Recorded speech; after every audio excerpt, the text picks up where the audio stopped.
Next on EDI Sports Show, what do all of these influencers have in common?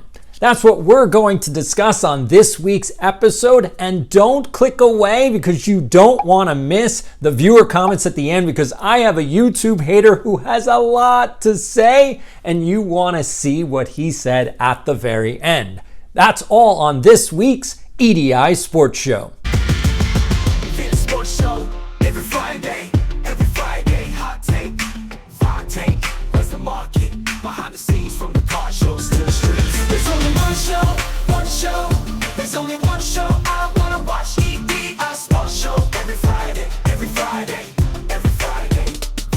Welcome back to EDI Sports Show. This week we are actually going to look at all of those influencers because we're doing a follow-up to last week's video on is Fanatics destroying the hobby or not? And I actually wanted to take a closer look at, are they 10xing the hobby? Like, are they fulfilling the goal that they stated? We're going to 10x the hobby. So let's take a look and let's see. Don't forget, there's a Where's the Market section. I'm going to actually answer a question from one of your viewer comments. And at the very end, you don't want to miss the hate mail that I got from this one YouTuber. Trust me, it is worth the wait. So stay to the very end to see what they had to say. Now, let's get into these influencers on YouTube and whether or not Fanatics is 10xing the hobby. And I thought the best way to do that is to answer this question. What do all of these influencers have in common? And so the first thing that you need to know is that they all are talking about sports cards and they are trying to 10x the hobby. So that's what they have in common. And the question becomes, okay, 1 year later, where are they? Have they 10x'd their audience or not? And so I actually did the research. I wrote down all of the numbers. And so what I'm going to do is go through them one by one and show you that I don't think that they've 10x'd the hobby. I think that Fanatics is actually failing, and this may be the death of YouTube influencers. So you guys tell me what you think. Put a comment down below. Do you think that YouTube sports card content is dying? Or do you think that Fanatics is doing what they said they're going to do, which is 10x the hobby? So let's take a look at the first one, which is the biggest YouTuber that we have, which is Sports Card Investor. His numbers as of today, and it is June 14th, 2024, he has 320,000 subscribers. All right, that's pretty good. Now, he's the biggest influencer in the sports card hobby space on YouTube, at least. And YouTube is the biggest platform. YouTube is bigger than Instagram. YouTube is bigger than Reddit. YouTube is bigger than Facebook in terms of sports card influence. So if you're making it on YouTube, that means you're making it in the hobby. Now, his yearly total, which I want you to understand. So a year ago, he had 250,000 subscribers. So he has basically gotten 70,000 subscribers in a year. Now, I don't know about you, but that's not 10xing the hobby. That's not bad growth. I mean, but relatively speaking, it's not the best. Now let's go to the next Sports Card Radio. And so as of today, they have 29,000 subscribers. Now, what did they have a year ago? 20,000 subscribers. So again, they've made growth, but it's not 10x growth. Now let's go to Chasing Cardboard. They have, as of today, 39,000 subscribers. And a year ago, they had around 20,000 subscribers. So they've actually doubled their subscriber base. So from 20 to 39 is huge growth. So they've done really well in the sports card space. The next one, The Great Curator. Well, as of today, The Great Curator has 7.7 thousand subscribers. And a year ago, he had 5,000 subscribers. So Great Curator isn't doing so well. Let's go to Dan the Card Man, who I've talked about on this channel, and I think he's a great channel. And well, I was actually surprised to find out that he has less than 7,000 subscribers. That's correct. As of today, he has 6.7 thousand subscribers. But a year ago, he had around 4,000 subscribers. So he's actually really growing right now, and he should. I honestly think that he should be around 9 to 10,000 based on the content and information that he gives. So if you're not following him, please go and follow his channel. Now, the next one is Card Collector 2. Now, Card Collector 2 is right underneath Sportscard Investor. So Sportscard Investor has 320,000 subscribers.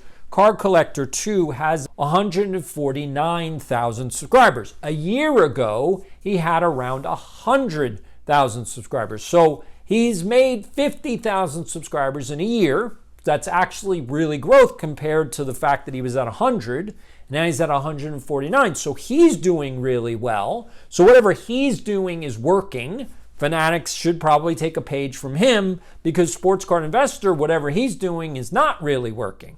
And then let's go to Sportscard Dad. All right, so he has 21,000 subscribers right now. And a year ago, he had around 15,000 subscribers. So he's made about 6,000, which is not really all that good, I guess, comparably. So 15 to 21, it's not as good as some of the others.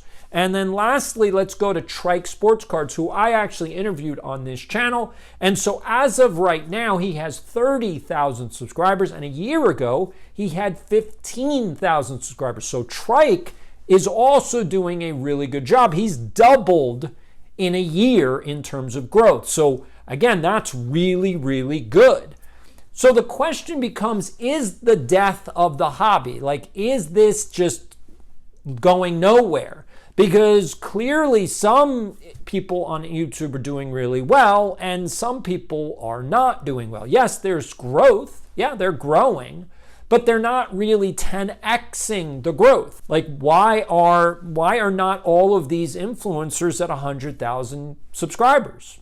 I don't see why not. I mean, Dan the Cardman, to be honest, he probably should have 100,000 subscribers. He puts out amazing content. He does a really great job. He does his research. His videos are high quality and they're entertaining. I don't understand it. I would even say with Sportscard Radio, I'm not sure why they don't have 50,000 subscribers at this point. I mean, they put out an hour to 2 hour show every week.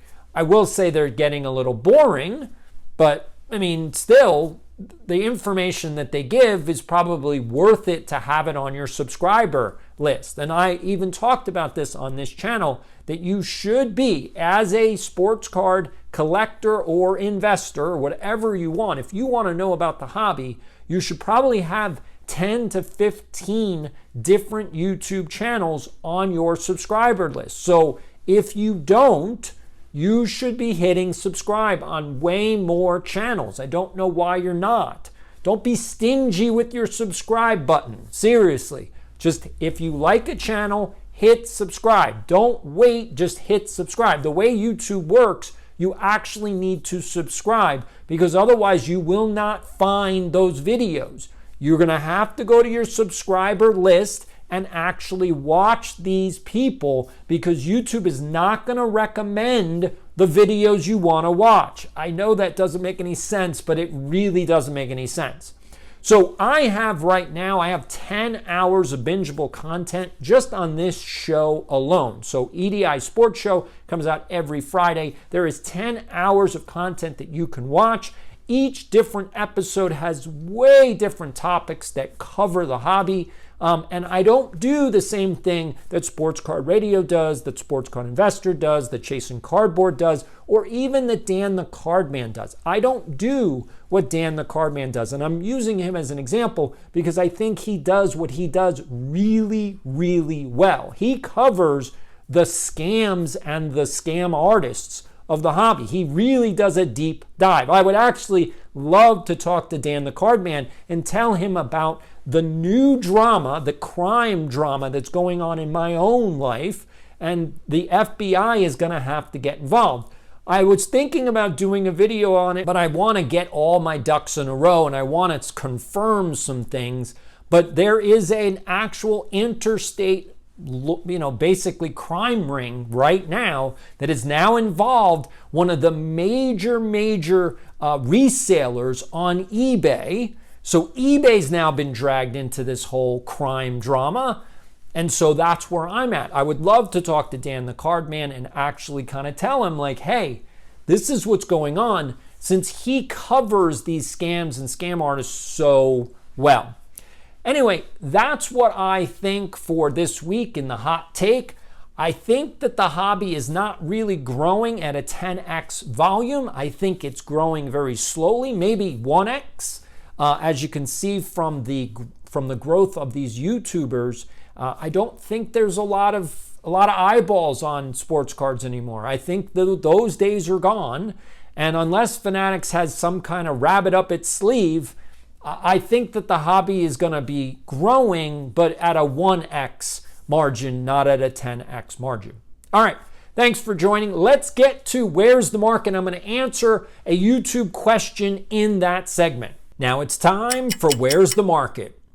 So I wanted to answer this question. I thought it was really good. When you guys give questions on the comments, please, I look at them. I think the questions are awesome. Please ask more. But this question really ties to Where's the Market? So here's what Fuzzy Wuzzy Hair said. I love that name. So here we go. I gave my grandson my Ryan rookie PSA 3. He thinks it's going to be worth more if he gets it autographed by the foundation. I disagree. Is it worth it?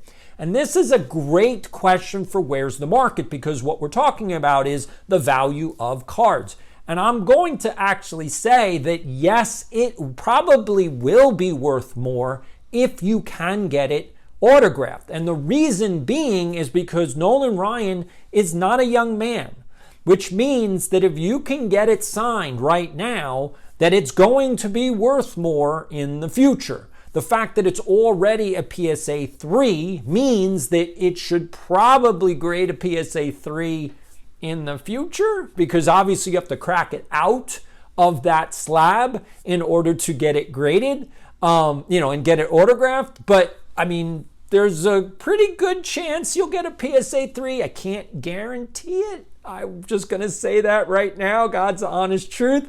If you crack it out and send the PSA, there is a really good chance you could get a PSA 1 or a PSA 2. So you are taking a bit of a risk with cracking it out of the slab. But yes, getting it autographed would be worth it to do if you can get it autographed. So that's the question, that's the answer, and I want to thank you for joining. All right, let's get to behind the scenes. So in this week's behind the scenes, I kind of just want to go off the cuff. So last week, I actually showed you all of the digital assets that I have created for this channel and that are in the Facebook group Card Hoarder Nation. Please go there if you want to get any of the digital assets like the 1950s Topps cards. I cover Topps mostly. I want to make that clear. If you're following this channel and you are not a Topps fan, then yeah, this is probably not the right channel for you. I am a Topps guy. I cover Topps mostly. I will cover other cards, but that's pretty much what I do. If you like other sports, if you like baseball, football, basketball, and hockey, that I do cover here. So just so everybody's aware, I do cover all 4 sports. But I kind of just wanted to say that there's 10 hours of video right now, 10 hours of bingeable content on this one playlist, EDI Sports Show. So if you haven't watched any of the other shows, I highly recommend you go back, go watch them, and please make comments. Like, I do listen to the comments, even the hating comments, which you're going to see in the next segment. Do not click away. You have to read what this YouTube person said. Like, it is, I mean, it's great. It's classic. When someone goes on a rant, you have to take notice. You have to go, wow, this person really, really is an angry person. Obviously, they're not angry at me. I don't know who they are. They're just angry. That's just who they are. They're having a lot of problems in their life, but you don't want to miss that comment that's coming up very, very shortly. But I want to say, please make the comments.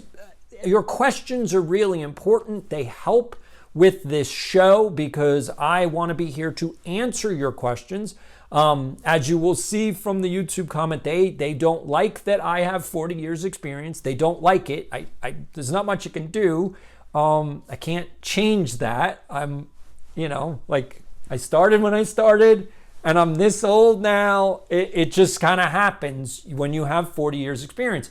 The fact that I am a collector and a former dealer means that I actually know both sides of the hobby. I know the collecting side, which is the buying of the cards and which cards do you want to keep and what, doing all of that. And last week's show was all about how do you actually collect, not what you should collect, but how to collect, which is a very important thing for kids. Like, that's the whole point. Parents should be teaching their kids how to collect. Otherwise, you become a hoarder. Otherwise, you just have a whole bunch of stuff and you're like, why do I have all this stuff? So anyway, that's what I wanted to say in this week's Behind the Scenes. Now let's get to the viewer comments, which you do not want to miss. This is the best comment that probably I've ever had on YouTube because it is just a rant. I mean, it is a rant of all rants. All right, let's get to it. Okay, it is time for the best YouTube comment that I have ever seen. This is a rant, but there's an arc to this rant. I want to say that right up front. So there is a lot of hate coming from right from the beginning, and then we're going to end with actually like a nice comment. So we're going to start with just nastiness, but we're going to end with a good comment from the same person, which is why you should actually watch more of the video before you get triggered, because I am not telling you what to do. I'm just giving you information. And yes, I do have a different perspective than a lot of people. That's just kind of how I am. As you guys have been watching, I have 10 hours of content on this one show, EDI Sports Show, every Friday. And so if you watch all 10, you're gonna get a really good picture of like where I'm coming from. So yes, I may have a different perspective than you, but that doesn't mean that I'm right, you're wrong. It just means I have a different perspective than you do, which is why I want you to comment, because I want to hear your perspective. It doesn't mean I'm right and you're wrong. That's not what this show is all about. This is my perspective, but you guys have your own perspective. So put your perspective in the comments. So let's get to the first comment from Philmark 2296. Again, I'm telling you right now, we're going to start with hate and we're going to get to a good place at the end. So here we go. You told everyone I am smarter than you because I have 40 years experience, and go on to say, listen to me and act like your word is gospel. Whew, we are starting hot. Okay. At the same time, you say stuff to contradict yourself. Okay, why should anyone listen to you? Telling the world constantly I have 40 years experience and you should listen to me has no substance and ain't worth F at all. No, not for me. At least you plug Dan, who, all right. Woo! Wow, okay, we are starting hot right there. That was called hate beyond hate beyond hate. I guess this person doesn't like to listen to other people, and every time they heard me speak, it just was triggering from their childhood. Someone had told them what to do, and it didn't turn out well, and now they don't want to listen to anyone ever again. They're just going to do whatever they want to do, and if it's their mistake, it's their mistake, which, to be honest, I respect. If you don't want to listen to other people's advice and you want to make your own mistakes, absolutely, more power to you. That's totally fine. I'm not here to tell you not to do what you want to do. Literally, I'm not. I'm not here to try to tell you what to do. I am giving you information. I don't know why he keeps harping on the 40 years experience. Like I said, there's nothing I can do about that. I started back in the 80s. It's now 2024. That's 40 years. I'm just telling you, like, reality, facts. Again, I don't know. Anyway, let's get to the second part of this rant. All right. So really, 10 million to 12 million, don't think people with that money to buy cards of that caliber are worried overpaid for something they wanted. So he's commenting on the fact that I said that the 1952 Topps Mickey Mantle rookie card, that was the 9.5 SGC that sold for $11.5 million. I said I don't think it's worth 11 to 12 million. I think it's worth 10 million. And he's saying that he thinks the people who have the kind of money to buy those cards don't care that they're overpaying for the card. I'm kind of just gonna say, I don't think he knows anyone with money. I really don't. Because I know plenty of people with money, and to be honest, the only reason that they have that kind of money is because they don't waste money.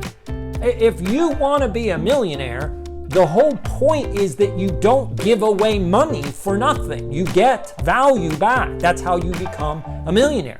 So if you don't know value, you're never going to have money. I mean, unless you inherit it, but that's not the same thing. So if he's talking about, let's say trust fund babies, okay, maybe they don't care. And yes, they waste money and they spend it on things that are frivolous and whatever. But anybody that's earned that kind of money is not going to overpay for a card. Again, the only reason that I think it went for 11.5 million was because of when it sold. That's back in 2022, which was right at the end of the boom. So we had a bubble in the sports card market, a huge bubble, and then the bubble crashed. I mean, I don't have any sound effects, but seriously, crash, done. Just like the dot-com bubble in Wall Street, just like the 2008 crisis, like we had a bubble in the sports card hobby and it nosedived into the ground. Now, I have said on this channel, if you watch all 10 hours of videos, I have said that the hobby has grown. So the Michael Jordan 1986 rookie card, which I have talked about, the Fleer, PSA 10 went for $750,000. That was during the pandemic. That was a boom. That was a bubble. That was not sustainable.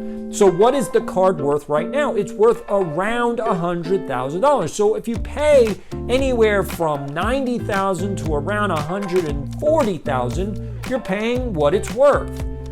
Do I think you're on the high end? Like if you pay $140,000 for that card, I think you're paying on the high end. That's all. It's worth around $100,000. Now, what was it worth before the boom?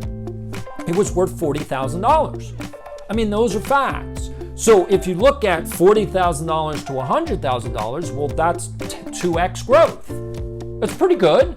I don't think that's horrible. I mean, there's been a growth in the hobby, but it's not 10x growth. Like it was worth 40 and then it sold for 750. One person, one card. There's hundreds and thousands of PSA 10s, so just be aware that's not the same for Mickey Mantle rookie cards at a high level, high grade level. There's not that many, but there are a ton of 1952 Topps rookie cards for Mickey Mantle. There are thousands. So I think that what people need to understand is that you're placing value on something that's rare but not rare. Like the card itself is not rare. The grade of the card is rare, but that's sort of artificial. Like a grading company can say, yeah, we're going to give it a high grade, which was what we've seen with PSA. Not as much with SGC, but, again, they're human and they're making human errors and human decisions, and they can just give a higher grade to a card because there's a marketing value to promoting that the SGC 9.5 was an SGC card. They got the press over PSA. So the grading card companies, although now they're both owned by Collectors Universe, so there's no more real competition between the two companies. And I would hope that they would combine the pop counts now, because now you would have an idea that, oh, there's way more of these cards than you thought.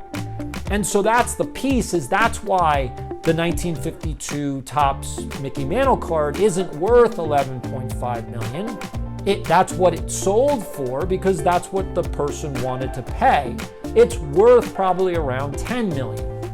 That's just based on market trends and what's going on.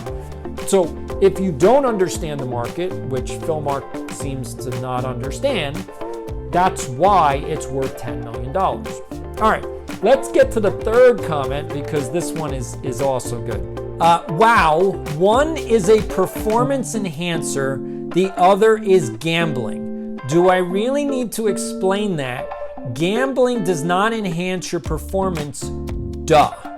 I'm gonna say that I don't quite know what he's referring to. I honestly don't. I know that I talked about gambling. The hobby, the video that he's referring to is, are you confused about Sportscard hobby?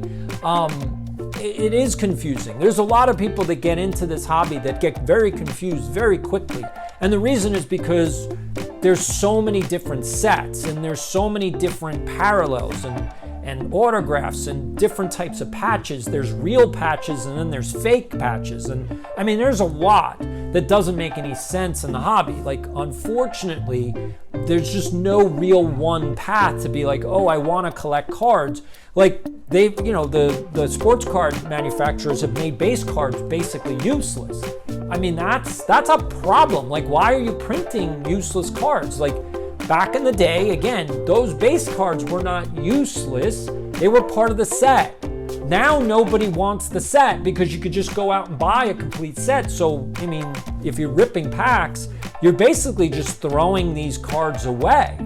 I mean, to be honest with you, that I find to be a problem. I don't want to buy a pack that I'm opening up all the cards and I don't really care about any of the cards. Like, if there's 10 cards in a pack and 9 of them I don't care about, that's a problem.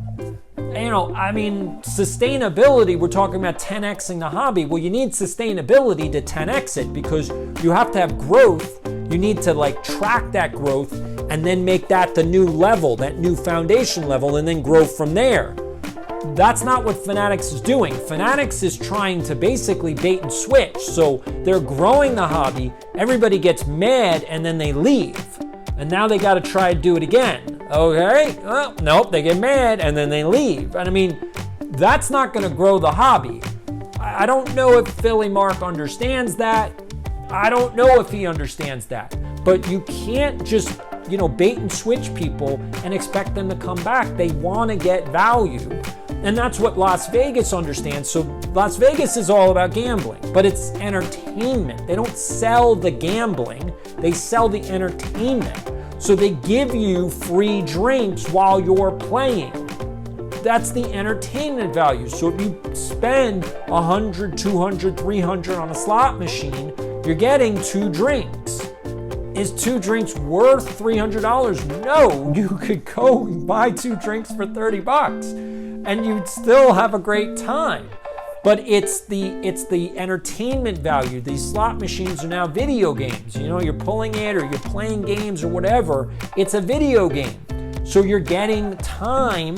Again, $300 for, let's say, an hour. To be honest, is quite a lot of money to spend for an hour of entertainment, at least in my opinion. Like, I would much rather go to the sports book, put down $20 on a game, and then watch the game because the game's 2.5 hours. So for 2.5 hours, I spent $20 on gambling. To me, that's better value in terms of entertainment because I have to watch the whole game. Okay, I watched the whole game. I only spent $20 and I have a chance of getting more money. But if I lose it, I only lost $20. Whereas at a slot machine, yeah, you're gonna spend 30, 40, 50, 100, and some people spend thousands and thousands of dollars at slot machines. If you go play cards, each card game is like that. Like if you play poker, a poker game lasts literally 1 minute. It's 60 seconds. So how much you betting every 60 seconds? I mean, that's what you have to understand. So with sports cards, I would like there to be more value, especially if you want to grow the hobby, because the only way to grow the hobby is to get kids involved. It's the only way. It's the only way to grow the hobby is to get kids involved, and they're not doing that. All right, those are the first 3 comments. They were bad. I mean, yes, we all know Philly Mark is very angry. He doesn't like people. He certainly doesn't like me. Again, it's totally fine, but we end with a good comment from Philly Mark, and that's why I wanted to dive into this one, because I love seeing the rant and then the realization, wait a minute, yeah, you're not as bad as I thought you were. All right, so let's get to the last comment, which is basically where he says, best thing you said is you mentioned Dan the Card Man. Now that is true intelligence. Thank you, Philly Mark, for saying that I'm a smart guy, that I must know something since I recommended Dan the Card Man. I guess, I mean, I don't know about you. I think me and Philly Mark are gonna go have a beer. I think he gets me. I think he's gonna be my best friend. I think he's going to be a long-time subscriber, and he's going to recommend me now to everybody on YouTube and be like, yes, this guy is so smart.